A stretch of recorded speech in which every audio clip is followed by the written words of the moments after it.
بسم اللہ الرحمن الرحیم نحمدہ و نصلی علی رسول الکریم اما بعد 17ویں تراویح کا خلاصہ۔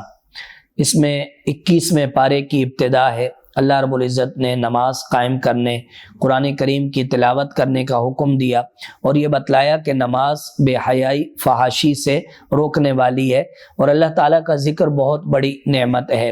اس کے بعد اہل کتاب کے ساتھ اچھے انداز میں گفتگو کرنے اور اچھے انداز میں مکالمہ کرنے کا حکم دیا گیا۔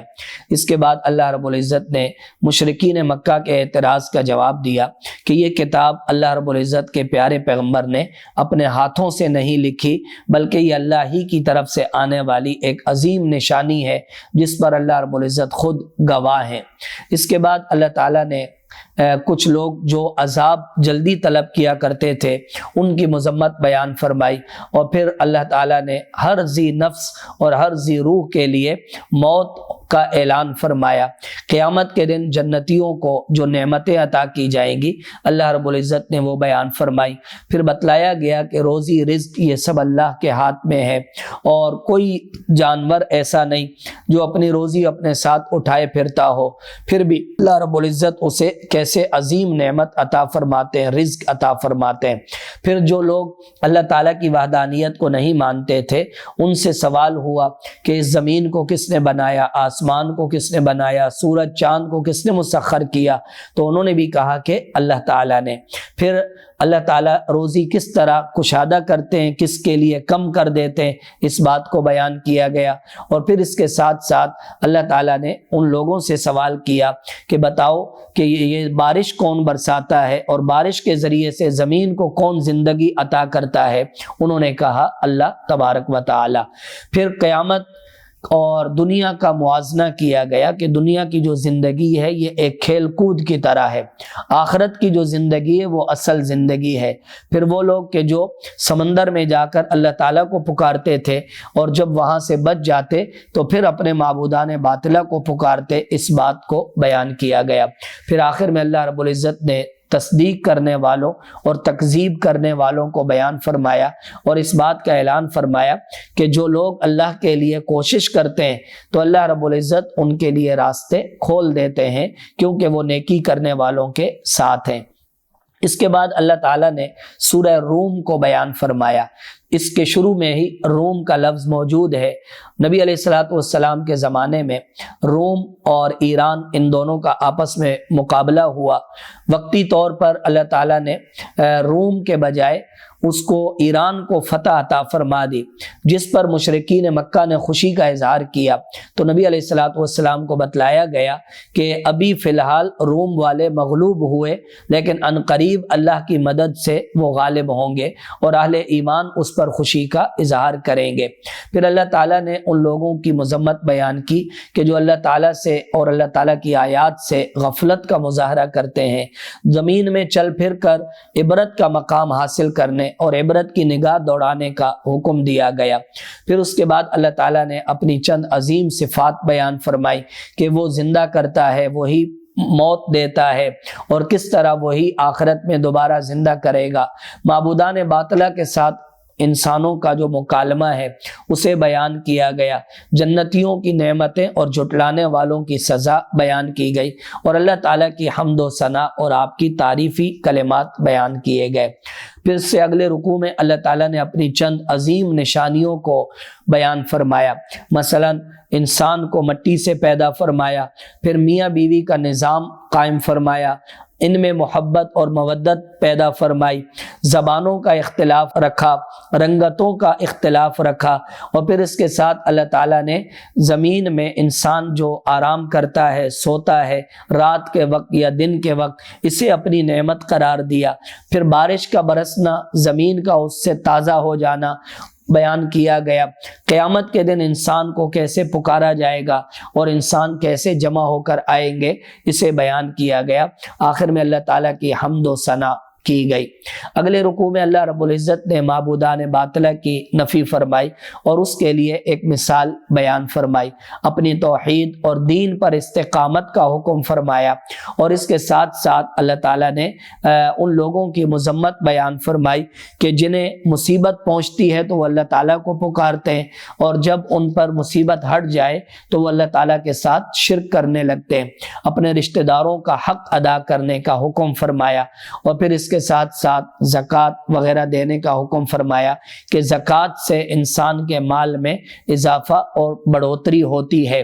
پھر بتلایا گیا کہ زمین آسمان میں جو فساد ہے، خشکی اور تری میں جو فساد ہوتا ہے، در حقیقت انسان کے اعمال کی وجہ سے ہوتا ہے۔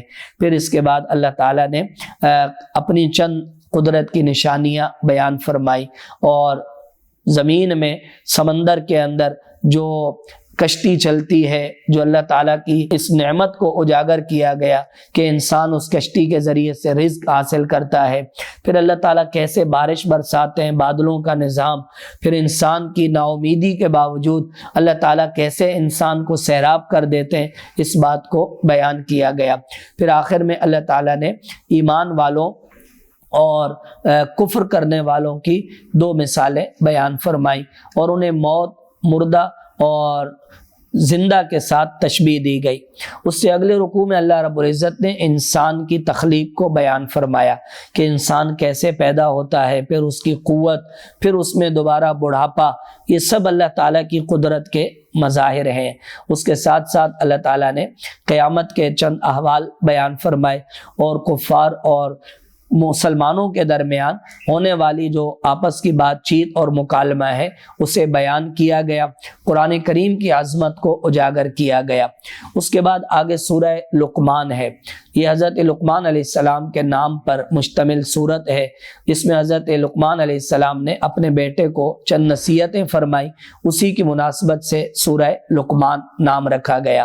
ابتدائی طور پر اللہ تعالیٰ نے اپنی عظیم صفات، قرآن کریم کی عظمت، اہل ایمان، کامیاب ہونے والے، ہدایت یافتہ ہونے والے، ان کے لیے خوشخبری اور بشارت بیان فرمائی۔ جو لوگ گانا گانے اور گانے کو فروغ دیتے ہیں ان کی مذمت اور ان کے لیے عذاب کو بیان کیا گیا۔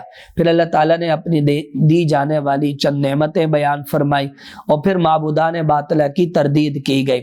اگلے رکوع میں حضرت لقمان علیہ السلام کا اپنے بیٹے کو نصیحتیں کرنا مذکور ہے، مثلا شرک سے منع فرمایا، پھر والدین کے ساتھ اچھا سلوک کرنے کا حکم دیا گیا، اور پھر اس کے ساتھ ساتھ اللہ تعالیٰ کی قدرت کاملہ کہ وہ ایک ذرے برابر چیز کو بھی کل قیامت کے دن حاضر فرمائیں گے اور چھوٹے سے چھوٹے عمل کو حاضر کریں گے۔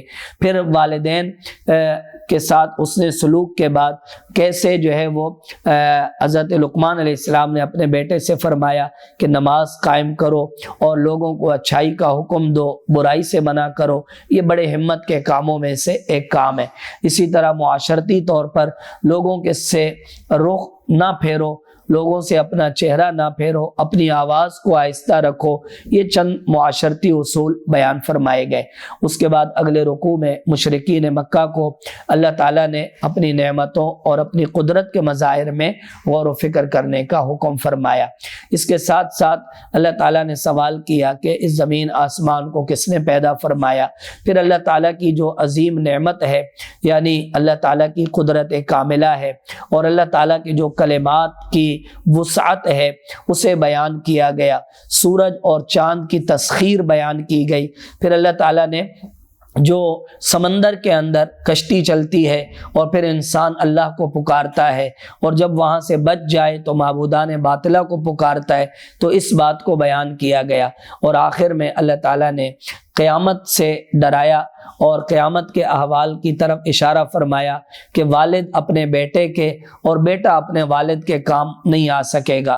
پھر اللہ تعالیٰ کی عظیم صفات بیان کی گئی کہ وہ غیب کا علم رکھتا ہے، قیامت کا علم اس کے پاس ہے، کل کیا ہونے والا ہے اس کا علم اس کے پاس ہے، ماؤں کے پیٹ میں کیا ہے اس کا علم اس کے پاس ہے، اور پھر کس انسان نے کل کتنا کمانا ہے اس کا علم اللہ رب العزت کے پاس ہے۔